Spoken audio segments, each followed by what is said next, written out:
السلام علیکم دوستوں، میں ہوں علی جاوید نقوی۔ ایران کے صدر ابراہیم رئیسی کے حادثے کے حوالے سے بہت سے سوالات نے جنم لیا ہے۔ پہلا شک تو ظاہر ہے امریکہ اور اسرائیل کے حوالے سے تھا کہ اس سانحے میں امریکہ اور اسرائیل کا ہاتھ جو ہے وہ اس خارج از امکان نہیں ہے، لیکن ظاہر ہے دوسری طرف امریکہ نے اور اسرائیل نے دونوں نے اس کی تردید کی ہے کہ وہ اس سانحے میں ملوث نہیں ہے۔ امریکہ نے تو بلکہ الزام لگایا ہے کہ یہ جو حادثہ ہے اس میں ایک جو ہیلی کاپٹر ہے ایرانی صدر کا، ابراہیم رئیسی صاحب کا، وہ 45 سال پرانا تھا۔ اب ایک اتنا پرانا ہیلی کاپٹر، فوگ تھا، موسم خراب تھا، علاقہ پہاڑی بہت دشوار گزار تھا، جنگلات تھے، تو اس صورتحال میں اتنا پرانا ہیلی کاپٹر جو ہے کیوں استعمال کیا گیا جس میں جدید ترین ٹیکنالوجی نہیں ہے؟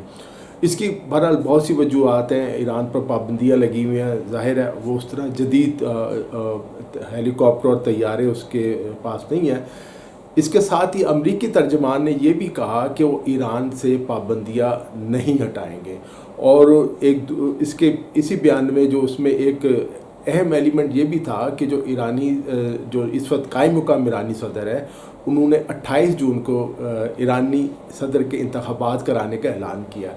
امریکی ترجمان کا جو کہنا ہے وہ یہ ہے کہ وہ چاہتے ہیں کہ ان انتخابات میں عوام کے حقیقی نمائندے، ظاہر ہے وہ عوام کے نمائندے ان کو سمجھتے ہیں جو موجودہ رجیم کے، خاص کر سپریم لیڈر آیت اللہ خامنئی کے جو سوچ ہے، جو ان کی فکر ہے اس وقت، اس کے خلاف کوئی لوگ سامنے آئیں۔ بہرحال یہ امریکہ اور ایران کے درمیان جو چپکلش ہے، جو لڑائی ہے، ہم اس سے آگاہ ہیں۔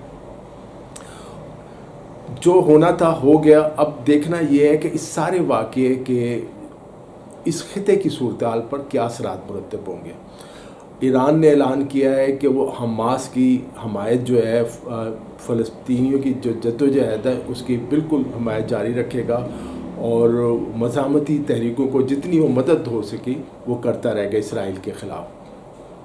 اب دوسری طرف ایک اور بہت اہم بات سامنے آئی، وہ یہ کہ امریکہ نے جو اسرائیلی وزیر اعظم ہے نیتن یاہو، اس کو وارن کیا، اس کو بتایا ہے کہ آپ کے پاس کوئی منصوبہ نہیں ہے، آپ جو کچھ پہلے آپ نے غزہ میں کیا، اب پوری آپ اس فلسطینی اتھارٹی کو، پورے فلسطین کو جس طرح بمبارڈمنٹ کے ذریعے تباہ کرنا چاہتے ہیں، یہ پوری دنیا آپ کے خلاف ہو رہی ہے۔ امریکہ کے لیے ممکن نہیں ہے، وہاں عوام، اسٹوڈنٹس امریکی پالیسیوں کے خلاف اٹھ کھڑے ہوئے ہیں۔ اب امریکہ کے لیے ممکن نہیں ہے کہ وہ بھاری تعداد میں جو گولہ بارود ہے وہ اسرائیل کو فراہم کرے، تاکہ وہ گولہ بارود جو امریکی ہے وہ فلسطینی شہریوں کے خلاف استعمال ہو۔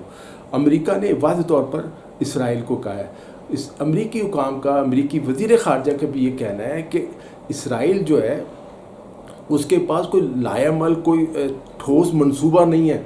اب وہ اسرائیل تو یہ کہتا ہے، نیتن یاہو نے دعویٰ کر دیا حماس کو ختم کر دیں گے۔ حماس تو نہیں ختم ہوگی، کیونکہ حماس کی جو مزاحمت ہے وہ تو اب ہر فلسطینی معصوم بچہ جو ہے وہ بھی اب حماس کا کارکن اور مزاحمتی تحریک کا کارکن بننے کے لیے تیار ہے۔ وہ فلسطین کی آزادی کے لیے اپنی جانیں دینے کے لیے تیار ہیں، چاہے وہ بچے ہو، خواتین ہو، بزرگ ہو، جو بھی ہو۔ اس کو میں تو اسرائیل بالکل ناکام ہو گیا۔ اب اس کا نیتن یاہو کا یہ دعویٰ کہ وہ حماس کو ہر قیمت پر ختم کریں گے، کیسے ختم کر سکتے ہیں؟ یہاں تک کہ امریکی وزیر خارجہ نے ایک جو انٹرویو تھا اس میں انہوں نے اعتراف کیا تھا کہ انہوں نے کہا کہ دیکھیں، امریکہ جو ہے افغانستان میں کامیاب نہیں ہو سکا، امریکہ عراق میں کامیاب نہیں ہو سکا۔ کیوں کامیاب نہیں ہو سکا؟ کیونکہ کوئی روڈ میپ نہیں تھا۔ افغانستان میں امریکہ نے بمبارڈمنٹ کر لی، سب کچھ کر لیا، لیکن وہ افغان جو شہری تھے، عوام تھے، ان کی حمایت حاصل کرنے میں ناکام رہا، اور جب حمایت ہی نہ ملی تو ظاہر ہے امریکہ کو بھاگنا پڑا۔ جب طالبان آئے تو جس طرح امریکی فوجی وہاں سے افراتفری میں نکلے، ہمارے سامنے سارا آپ لوگوں نے بھی دیکھا، بہت سی فوٹیج آئی ہیں۔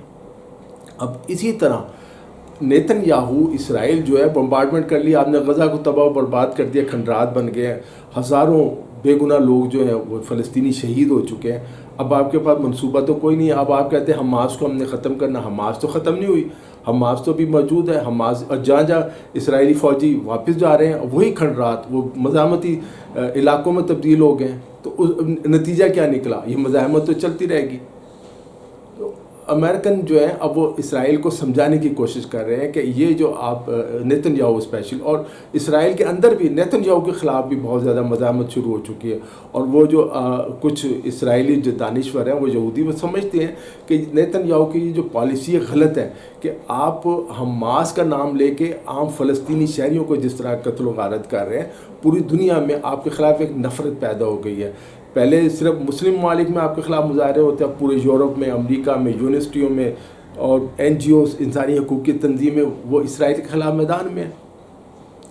دوسری طرف ایران نے بھی اعلان کیا ہے کہ چاہے ان کو ایک بہت بڑا نقصان اٹھانا پڑا ہے، ان کے صدر جاں بحق ہو کے حادثے میں، لیکن فلسطین کی مدد کے حوالے سے، حماس کی مدد اور حمایت کے حوالے سے ان کی پالیسیاں اسرائیل کے خلاف جاری رہیں گی۔ دوستوں، آج کے لیے اتنا ہی۔ علی جاوید نقوی کو اجازت دیجیے، اپنا خیال رکھیے گا۔ خدا حافظ۔